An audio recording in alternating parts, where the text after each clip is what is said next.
Jumpa lagi saudaraku dalam Renungan Harian. Salam sehat, penuh rahmat Tuhan sertamu.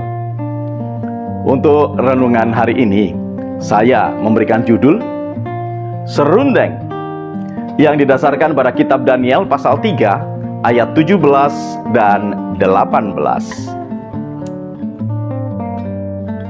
Jika Allah kami yang kami puja sanggup melepaskan kami, Ia akan melepaskan kami dari perapian yang menyala-nyala itu dan dari dalam tangan-Mu, ya Raja.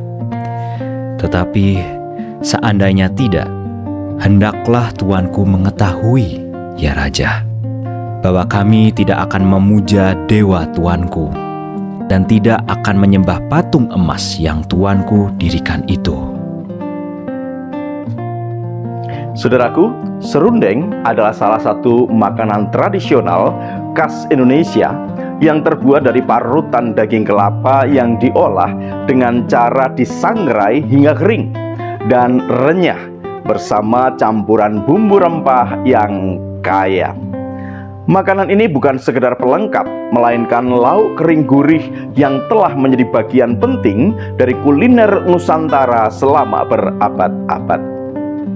Serundeng lahir dari keinginan masyarakat untuk dapat menyimpan parutan kelapa dalam waktu yang cukup lama tanpa menjadi busuk, namun rasa enak dan gurihnya tidak berkurang.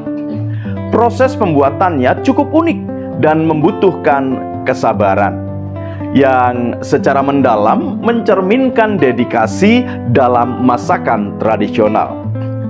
Pertama, bumbu-bumbu halus yang terdiri dari rempah-rempah seperti bawang merah, bawang putih, ketumbar, kunyit, jahe, lengkuas, daun salam, dan daun jeruk dilumatkan dan ditumis hingga harum. Kemudian, kelapa parut dan bumbu tumis ini disangrai bersamaan dalam wajan sambil terus diaduk tanpa henti. Proses sangrai ini bisa memakan waktu antara 30 hingga 45 menit. Tujuannya adalah untuk menguapkan kandungan air dalam kelapa dan membuatnya benar-benar kering, renyah, serta berwarna kuning keemasan atau coklat. Konsistensi kering inilah yang membuat serundeng bisa bertahan lama, apalagi jika disimpan dengan benar dalam wadah kedap udara. Saudaraku, serundeng ini mengingatkan kita tentang sikap iman yang mesti mampu bertahan dan tidak menjadi rusak di tengah-tengah tantangan kehidupan. Kadang masih ada orang percaya yang berpikir bahwa iman kepada Tuhan dapat membawa mereka kepada sebuah kondisi yang nyaman dan minim atau tanpa masalah kehidupan. Pemahaman seperti ini tentu harus dikritisi, bahkan dikoreksi, agar umat Tuhan mampu menghadapi dan menjalani kehidupan secara realistis dengan pengharapan kepada Allah sendiri. Seperti serundeng tadi, agar dapat disimpan lama dan tetap enak, maka parutan kelapa mesti diolah terlebih dahulu. Demikian pula dengan anak-anak Tuhan. Imannya akan semakin teguh manakala dapat menghadapi dan mengatasi tantangan kehidupan bersama dengan Tuhan. Hidup ini bukannya tanpa persoalan, kan? Iya. Iman Sadrah, Mesah, dan Abednego diuji manakala mereka diperhadapkan dengan api yang menyala-nyala. Sebab mereka tidak mau menyembah patung Raja Nebukadnezar yang terbuat dari emas. Ketiganya tidak melarikan diri, melainkan tetap bertahan di dalam iman untuk tetap setia kepada Tuhan, pencipta langit dan bumi. Mereka berkata kepada Raja, "Jika Allah kami yang kami puja sanggup melepaskan kami, Ia akan melepaskan kami dari perapian yang menyala-nyala itu dan dari dalam tangan-Mu, ya Raja. Tetapi seandainya tidak, hendaklah Tuanku mengetahui, ya Raja, bahwa kami tidak akan memuja dewa Tuanku dan tidak akan menyembah patung emas yang Tuanku dirikan itu." Ketiganya yakin bahwa Tuhan pasti akan menolong dengan caranya. Namun, bila Tuhan tidak menolong sekalipun, mereka tetap bertahan di dalam iman dengan tidak menyembah patung raja.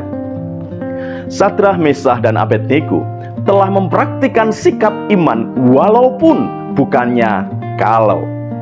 Dari Sadrah, Mesah, dan Abednego ini kita belajar sikap iman yang seharusnya, yaitu sikap iman walau bukan kalau. Apa bedanya? Sikap iman kalau adalah sikap iman yang bersyarat, seperti aku akan melayani Tuhan kalau Tuhan menolong, menyembuhkan, memberi rezeki, dan lain-lain. Apabila syarat yang diajukan tidak terpenuhi, maka dengan mudah melupakan dan meninggalkan Tuhan.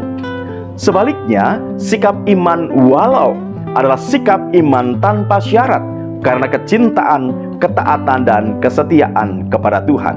Seperti aku tetap mengikut Tuhan walau menderita, walau dijauhi orang lain, walau sakit, dan lain-lain. Saudaraku, beriman bukanlah cara untuk melepaskan diri dari persoalan, melainkan dengan iman setiap orang percaya akan dimampukan untuk menghadapi berbagai masalah kehidupan bersama Tuhan.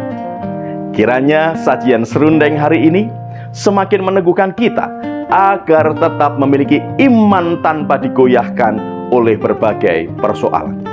Persoalan akan menjadi cara untuk mendewasakan iman kita.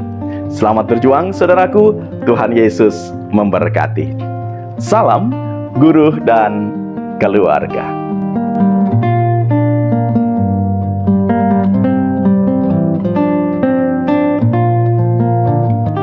Saudaraku, mari kita berdoa.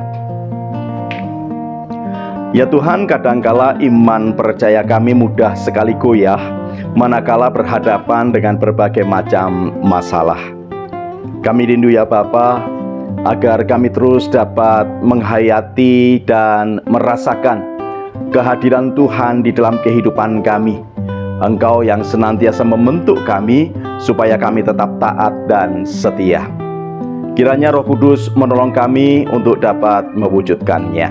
Terima kasih Tuhan Yesus. Amin.